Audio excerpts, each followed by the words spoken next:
দর্শক, আপনাদের সবাইকে সাদর আমন্ত্রণ জানাচ্ছি মিল্ক ভিটা ঝটপট ইফতারে। সঙ্গে আছে আমি রাহিমা সুলতানা রিতা। আশা করি আপনারা ভালো আছেন। আমরা কিন্তু আপনাদের প্রতিদিনই পুষ্টিকর এবং সুস্বাদু ঝটপট রেসিপি দেখাচ্ছি। আশা করি আপনাদের ভালো লাগছে, কারণ ইফতারিতে প্রতিদিন মনে হয় যে নতুন কি করব, সেই কথা ভেবেই কিন্তু আপনাদের জন্য আমাদের এই আয়োজন। মিল্ক ভিটা যেটা এটা আমাদের আস্থা নিয়ে আসে, আর দুধকে বলা হয় আদর্শ খাবার। আমাদের ইফতারিতে কোনো না কোনো দুধের খাবার থাকা উচিত, সেটা দুধ হোক, দই হোক। আপনার বাড়িতে যদি মিল্ক ভিটার প্রোডাক্টগুলো থাকে, আপনি নিশ্চিন্তে পুষ্টিকর এবং সুস্বাদু খাবার তৈরি করতে পারেন। আমি শুরুতেই তৈরি করছি বানানা স্মুদি। কলার গুণের কথা বলে শেষ করা যাবে না। Full of iron, vitamin, minerals ভরপুর মাত্রায় আছে। ইফতারিতে যদি আমরা একটা কলা প্রতিদিন খেতে পারি, তাহলে আমাদের যে এনার্জি লস হয়, যেটা সারাদিন রোজা থাকার পরে, সেটা কিন্তু সাথে সাথে চলে আসে। আমি এখানে ছোট ছোট পিস করে দিয়ে দিচ্ছি। আমরা চেষ্টা করছি আপনাদের খুব সিম্পল ওয়েতে সহজভাবে দেখানোর জন্য। এবারে দিচ্ছি মিল্ক ভিটা গুঁড়ো দুধ, খাঁটি দুধের নিশ্চয়তা। আপনি আরামসে ব্যবহার করতে পারেন। এখানে 2 টেবিল চামচ পরিমাণ মিল্ক ভিটা গুঁড়ো দুধ আমি দিয়ে দিচ্ছি। এরপর যাচ্ছে একটু ভ্যানিলা আইসক্রিম দিলাম স্বাদ বাড়ানোর জন্য। যদি আপনার ভ্যানিলা আইসক্রিম না থাকে, আপনি না দিলেও পারেন, ঠান্ডা পানি দিতে পারেন, তাতেই হয়ে যাবে। যেহেতু আমি আইসক্রিম ব্যবহার করেছি, সেজন্য আমি এক্সট্রা চিনি আর ব্যবহার করব না। এবারে আমি ব্লেন্ড করে নিচ্ছি।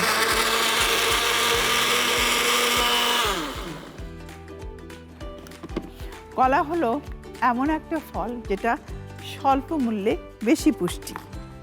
এবারে আমি পরিবেশন করে দেব। পরিবেশনের আগে আমি একটু স্ট্রবেরি সিরাপ প্রথমেই গ্লাসে দিয়ে দিব, তাহলে দেখতে বেশ ভালো লাগবে। খানিকটা অংশ রেড থাকবে।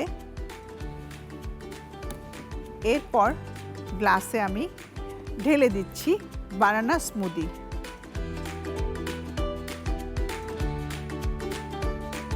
ব্যাস, এবারে দিয়ে দিচ্ছি একটা স্ট্র, উপরে একটুখানি সুইট বলস দিলাম। তৈরি হয়ে গেল ইফতারির জন্য সুস্বাদু, পুষ্টিকর, ঠান্ডা ঠান্ডা, আরামদায়ক বানানা স্মুদি, যা কিনা আপনি রোজায় আপনার পরিবারের জন্য তৈরি করতে পারেন। প্রিয় দর্শক, নিয়ে নিচ্ছি মিল্ক ভিটা ঝটপট ইফতার থেকে ছোট্ট একটা ব্রেক। আমাদের সঙ্গেই থাকুন। এরপর আপনাদের জন্য রয়েছে আরও একটি আকর্ষণীয় রেসিপি। কোথাও যাবেন না।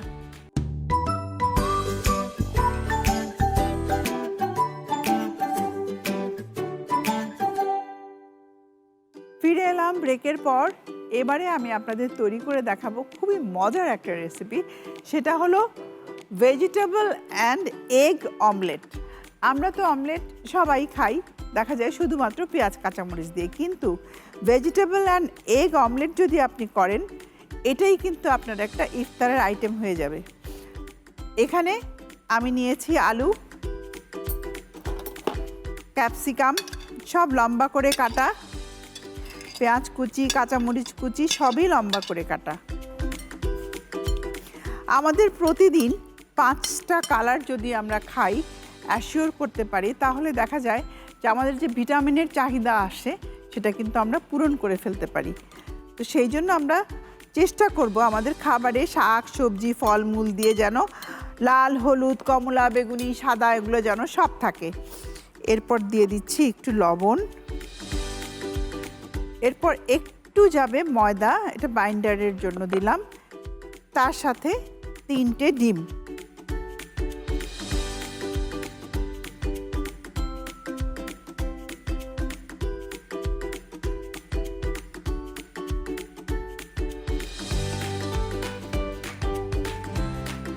একসাথে সব মিক্স করে দিচ্ছি। দেখুন,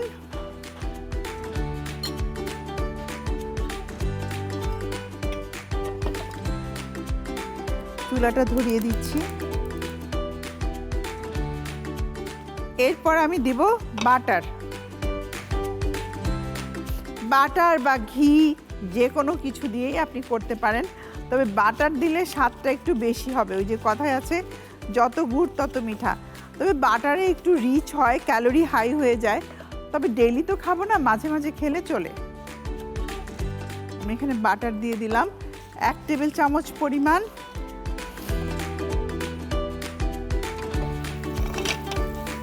বাটারটা গলে গেলে দেন আমি ডিমটা ঢেলে দেব। অলমোস্ট গলেই গেছে। আমি এখন ভেজিটেবল এবং ডিম যে মিশ্রণ তৈরি করেছি সেই মিশ্রণটা দিয়ে দিলাম। আগুনটা কমিয়ে ঢেকে দেব।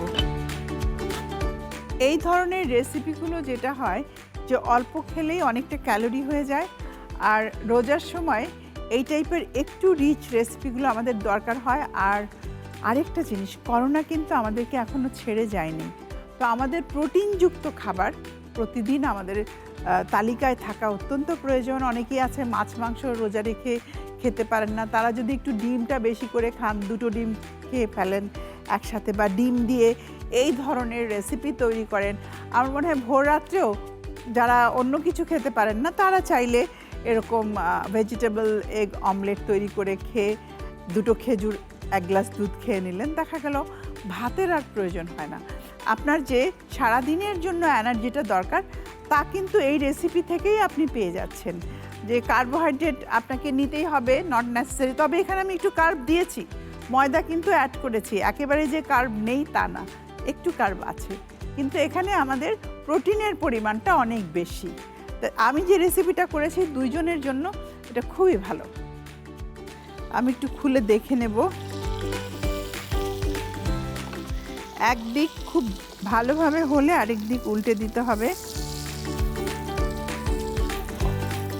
চমৎকার একটা ফ্লেভার বেরিয়েছে, কারণ এখানে বাটার ব্যবহার করা হয়েছে, মিল্ক ভিটা বাটার। একদিক আমার প্রায় হয়েই গেছে, একটু সাবধানে উল্টাতে হবে। এই দেখুন চমৎকার একটা গোল্ডেন ব্রাউন কালার এসেছে।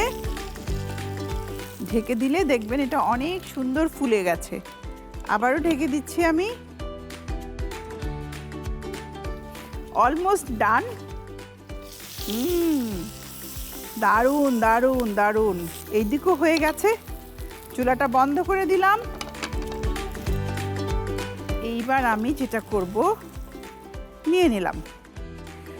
দেখা যায় বর্তমানে আমরা সবাই অত্যন্ত ব্যস্ত সময় কাটাই, যে খাবার তৈরি করার পেছনে যে সময় সেটা আমাদের অনেকের ইচ্ছে থাকা সত্ত্বেও আমরা দিতে পারি না, কিন্তু পরিবারের সবার তো একটা চাহিদা থাকে, তাই না? সব রেডি থাকবে, ঠিক ইফতারের আগে আগে গরম গরম সার্ভ করে দেবেন।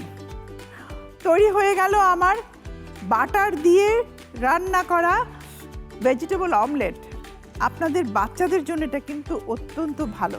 বাচ্চারা সাধারণত দেখা যায় খেতে চায় না পুষ্টিকর খাবার, তাদের পুষ্টি যোগাতে সাহায্য করবে। আমরা আপনাদের পরিবারের সুস্বাস্থ্য রক্ষায় পুষ্টিকর ঝটপট রেসিপি তৈরি করে দেখাচ্ছি। আশা করি আপনাদের ভালো লাগছে এবং পরিবারের যে পুষ্টি চাহিদা থাকে সেটা পূরণ করতে পারেন। দেখা হবে আপনাদের সঙ্গে আবারও। আজকের মতো বিদায় নিচ্ছি মিল্ক ভিটার ঝটপট ইফতার থেকে। আমাদের সঙ্গেই থাকবেন, RTV সঙ্গে থাকবেন।